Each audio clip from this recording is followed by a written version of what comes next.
Breaking news. Catastrophe begins as Iran responds to Trump's bans. And bans U.S. visitors. In response to President Donald Trump's executive order restricting entry of travelers from 7 Muslim-majority countries including Iran, the Iranian government responded in kind on Saturday, announcing it would not allow Americans to enter its country. It's going to ban all U.S. citizens from entering the country. It's a response to the Trump administration's ban on people coming to the U.S. from 7 Muslim-majority nations, including Iran. The ban, part of an executive order signed by President Donald Trump on Friday, bars people from coming to the U.S. for the next 90 days if they're from Iraq, Iran, Syria, Libya, Somalia, Yemen, or Sudan. Iranians have been barred from entering the U.S. before. President Jimmy Carter blocked them from getting visas during the Iran hostage crisis. A statement from the Iranian Foreign Ministry said, in part, the U.S. ban is, quote, an obvious insult to the Islamic world and in particular to the great nation of Iran. But the two-way ban complicates an already complex relationship between the two countries. President Trump has scrutinized the Iran nuclear deal the Obama administration negotiated. But just days before Trump's inauguration, Iranian President Hassan Rouhani said there was little chance the deal would be renegotiated. There's no word on how long Iran's ban on the U.S. will last or what the terms will be. On Saturday, Iran's foreign ministry released a statement on state-run media saying, while respecting the American people and distinguishing between them and the hostile policies of the U.S. government, Iran will implement the principle of reciprocity until the offensive U.S. limitations against Iranian nationals are lifted. The restrictions against travel by Muslims to America are an open affront against the Muslim world and the Iranian nation in particular and will be known as a great gift to extremists. Iranian President Hassan Rouhani condemned President Trump's actions in an address at a tourism conference in Tehran televised live on Saturday on state television. Today is not the time to erect walls between nations. They have forgotten that the Berlin Wall fell years ago, Rouhani said. To annul world trade accords does not help their economy and does not serve the development and blooming of the world economy. This is the day for the world to get closer through trade. Meanwhile, on Friday, President Donald Trump signed an executive order putting a hold on refugees entering the U.S. and travelers from 6 Muslim-majority countries. The order also would put the emphasis on helping Christian refugees from Muslim-majority countries while curtailing the refugee program.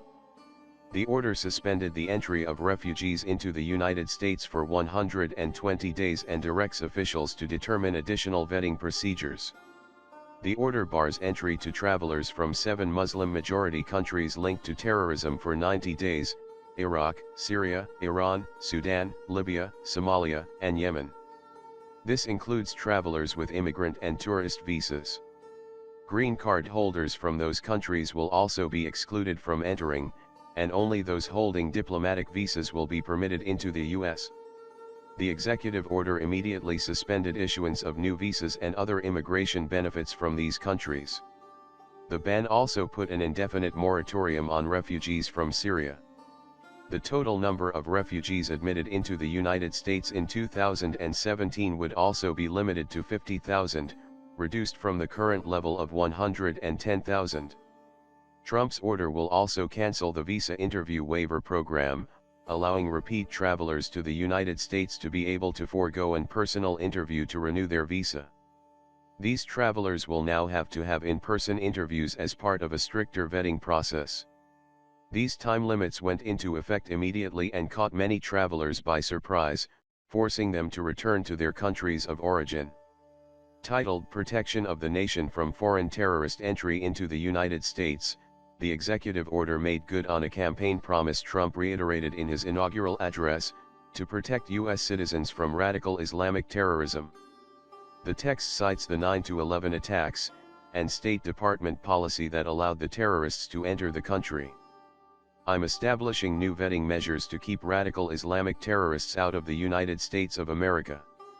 Don't want them here, Trump said to the press on Friday at the Pentagon.